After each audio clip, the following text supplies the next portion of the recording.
Imagine a crime so daring, so perfectly planned that it became a legend, a story not just of theft but of audacious genius. This is the tale of the Great Train Robbery of 1963, a heist that stopped a nation in its tracks and continues to baffle experts to this day. Picture this: the dead of night, August 8, 1963. A Royal Mail train packed with millions of pounds in cash barrels through the English countryside.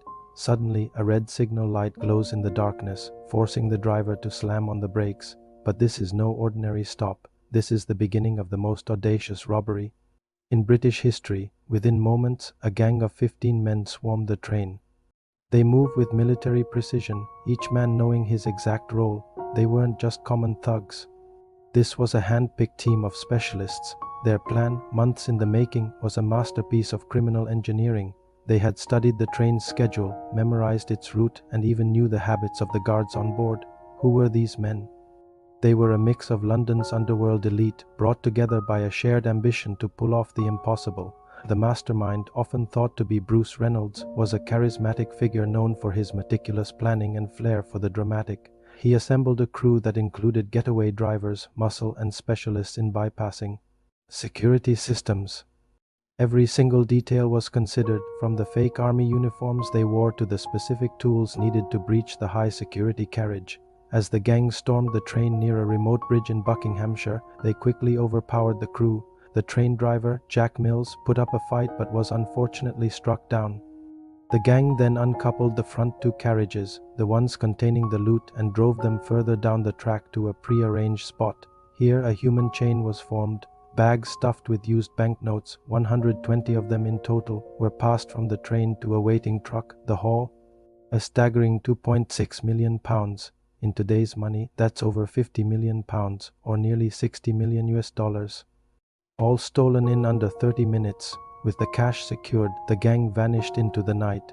They drove to a secluded farmhouse they had rented, Leatherslade Farm, which was meant to be their hideout for a few days while the initial heat from the police died down. Their plan was to lay low, divide the money, and then disappear. It was almost the perfect crime, almost. Inside the farmhouse, a strange sense of celebration mixed with paranoia began to set in. They played Monopoly with the real money they had just stolen, a detail that would later become iconic. But their discipline started to crumble. They were supposed to clean the farmhouse of all evidence before leaving, but in their haste to get away, they made a critical error. They left behind fingerprints. Fingerprints on a bottle of ketchup, on the Monopoly board, all over the house. This single mistake was the crack in their perfect plan. When police, tipped off by a local, discovered the abandoned farmhouse, they found a treasure trove of forensic evidence. The net began to close. Scotland Yard launched one of the largest manhunts in British history, led by the legendary detective Slipper of the Yard. One by one, the robbers were tracked down. The trials were a media sensation. The public was captivated by the scale and audacity of the crime. Many of the gang members received harsh sentences of 30 years in prison. But the story doesn't end there. Some of the most famous robbers didn't stay locked up for long. Ronnie Biggs, one of the most notorious members, escaped from Wandsworth Prison just 15 months into his sentence. He scaled the wall with a rope ladder and dropped into a waiting furniture van.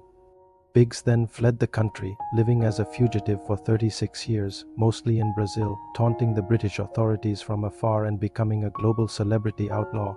Another key figure, Buster Edwards, fled to Mexico but eventually returned to face justice. His story, like many others, was even turned into a major film. But what about the rest of the gang? And what about the money?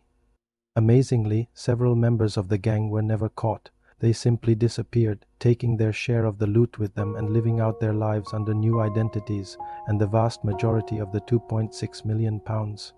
It was never recovered. It vanished, just like the men who stole it. The Great Train Robbery became more than just a crime. It became a part of British folklore. It was a story that blurred the lines between criminals and folk heroes. Why? Because it wasn't just about the money. It was about the audacity, the idea that a group of ordinary men could outsmart the establishment, pull off a seemingly impossible feat, and for a moment get away with it. Even today, decades later, the questions remain. Who was the true architect of the entire operation? How did some of the robbers manage to elude capture forever? And where did all that money go?